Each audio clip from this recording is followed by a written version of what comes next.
అయోమయ భవిష్యత్, నిరాశ, అణచివేతల నుంచి బయటపడాలనుకున్న ఆఫ్ఘన్ వలసదారులకు యూరప్ తలుపులు మూసేస్తుంది.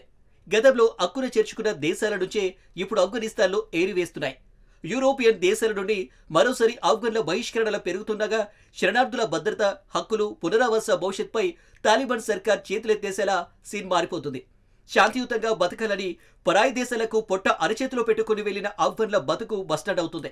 తాజాగా యూరప్ దేశాల నుండి ఈ సంవత్సరం 750 మందికి పైగా ఆఫ్ఘన్ వలసదారులు బహిష్కరణకు గురయ్యారు.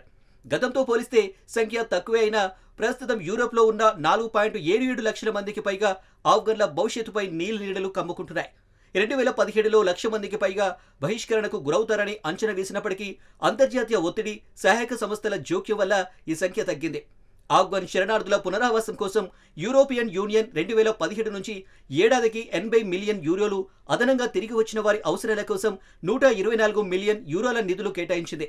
కానీ ఇప్పుడు అక్కడ వారిని వెళ్లగొట్టేందుకు ఆయా దేశాలు పథక రచన చేస్తున్నాయి. ఇరాన్, పాకిస్తాన్ వంటి పొరుగు దేశాల నుంచి ఎక్కువగా వలసదారులు తిరిగి వస్తున్నారు. ఈ ఏడాది ఇప్పటి వరకు 5.28 లక్షల మంది ఆఫ్ఘన్లు తిరిగి వచ్చారు. గత 3 ఏళ్లలో 2 మిలియన్ల మంది స్వదేశానికి రావాల్సి వచ్చింది.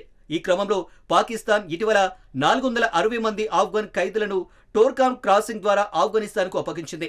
మహిళలు, చిన్నపిల్లలను కూడా నిర్దాక్షిణ్యంగా పంపించేస్తున్నారు. కొంతమంది చట్టబద్ధంగా నివాసించే పత్రాలు ఉన్నా వారిని వెళ్లగొట్టేస్తున్నారు. యుఎన్, ఐఓఎం వంటి సంస్థలు వలసదారుల పునరావాసానికి సాయం అందిస్తున్నా అది అందరికీ అందడం లేదు. అయితే శరణార్థుల జీవితాల్లో తాజాగా తాలిబాన్ సర్కార్ కొంత సాయం అందిస్తుంది. ఆఫ్ఘన్ సీఈఓ అబ్దుల్లా పేర్కొన్నారు. వలసలను మానవత్వంతో చూడాల్సిన అవసరముందని, అంతర్జాతీయ సహకారం అవసరమని ఆఫ్ఘనిస్తాన్ అంటుంది. ఆఫ్ఘన్ వలసదారుల సమస్య దశాబ్దాలుగా కొనసాగుతున్న గాథ, శరణార్థుల హక్కులను కాపాడుతూ వారి పునరావాసం వైపు అంతర్జాతీయ సమాజం నిరంతరం దృష్టి పెట్టాల్సిన అవసరం ఎంతో ఉంది. శరణార్థుల సమస్య కేవలం గణాంకాల్లో మిగిలిపోవద్దు. వారి వెనుక జీవనం, సంగ్రామం, భద్రత కోల్పోయిన భయాలు, భవిష్యత్తుపై ఆశలు ఉన్నాయి. యూరోపియన్ యూనియన్, ఇరాన్, పాకిస్తాన్ వంటి దేశాల సహకారం, అంతర్జాతీయ మానవతా సంస్థల కార్యాచరణ ద్వారా కొంతమేర ఉపశమనం కల్పించాలి.